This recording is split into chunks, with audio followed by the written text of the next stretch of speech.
Hi there. I'm so glad you decided to stop by tonight. Truly. Before we even get started, I just want to check in on you for a second. How has your day been? I know sometimes we just keep moving from one task to the next without ever stopping to ask ourselves how we're actually doing. So, right now, just take a moment. Don't worry about moving. Just try to let your body feel a little lighter. Lean back, relax your posture, and just breathe. I've been thinking a lot lately about the things we carry that don't have a shape or a weight, but still feel heavy, especially when it comes to the people who have known us the longest. You know, I was sitting at a cafe earlier today, and I saw a family eating together. They were all there, physically close, but everyone was looking at something else. A phone, a menu, or just staring out the window. It made me wonder about the things they weren't saying to each other. And that brings me to a question I've been wanting to ask you. Have you ever sat across from your parents or your siblings, the people who raised you, and felt like there was an invisible wall between you? Like you were trying to explain your heart, but you were speaking a language they just couldn't translate. It's a very specific kind of loneliness, isn't it? To be loved by your family, but not quite understood by them.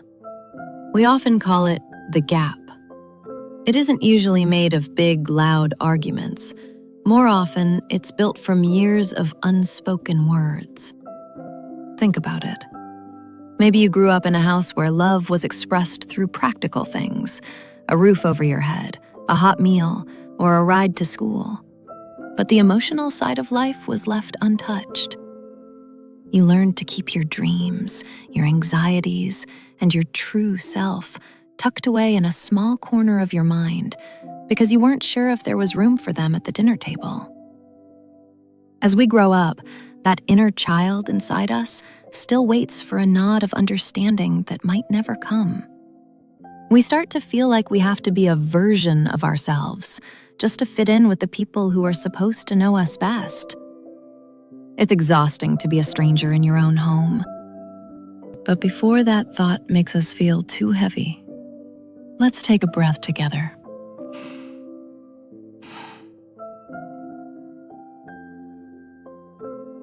There is so much peace to be found in these small, unimportant details. Think about the sound of a clock ticking in a quiet room, or the weight of a book in your lap.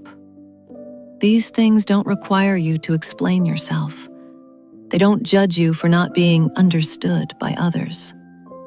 They are just here, existing with you, offering a sense of calm. When the people in our lives feel far away, these small fragments of the world can be our anchors. They remind us that we are grounded and that we are allowed to exist exactly as we are, even in the silence.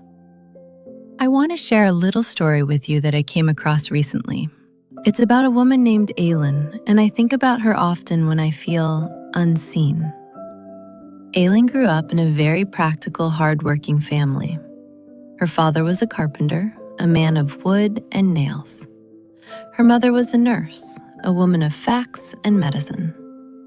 They were good, kind people, but they didn't talk about feelings or dreams.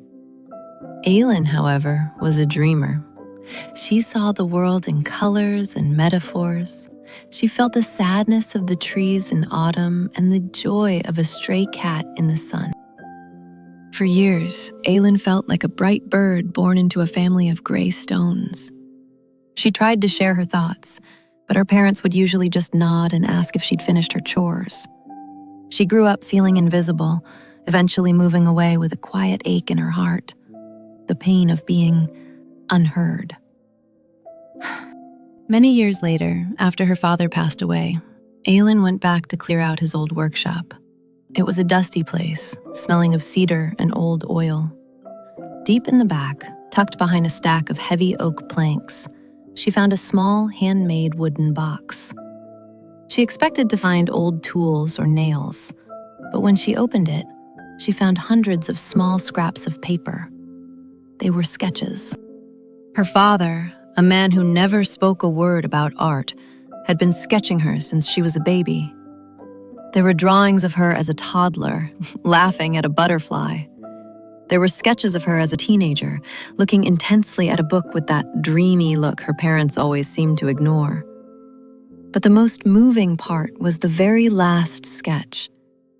It was a drawing of Aylin as an adult, looking out a window. On the back, in her father's rough, shaky handwriting, it said, "She sees things I don't know how to name. I hope she knows I was always trying to see them with her." Aylin realized then that the gap wasn't because he didn't care. It was because he didn't have the tools, the language, to tell her he did. He was a man of wood and nails, trying to understand a daughter made of light and poetry. Maybe, for some of us, our families will never find the words to bridge that gap. And as hard as it is, we have to realize that their inability to see us doesn't mean we are invisible. Healing begins when you become the person who understands you.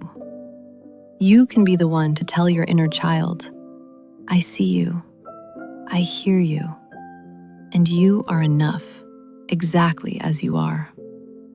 The gap might still be there, but you can fill it with your own kindness and the new chosen family you find along the way.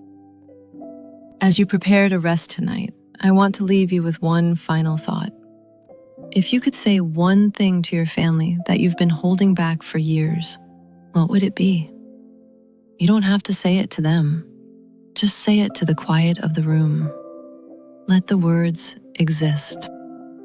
I truly believe that sharing our stories helps close those gaps, even just a little bit.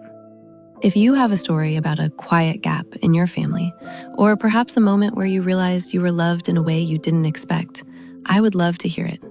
Please feel free to leave a comment or send your thoughts to our mailbox. Your voice matters here, and I promise you are being heard. Sleep well, dear friend.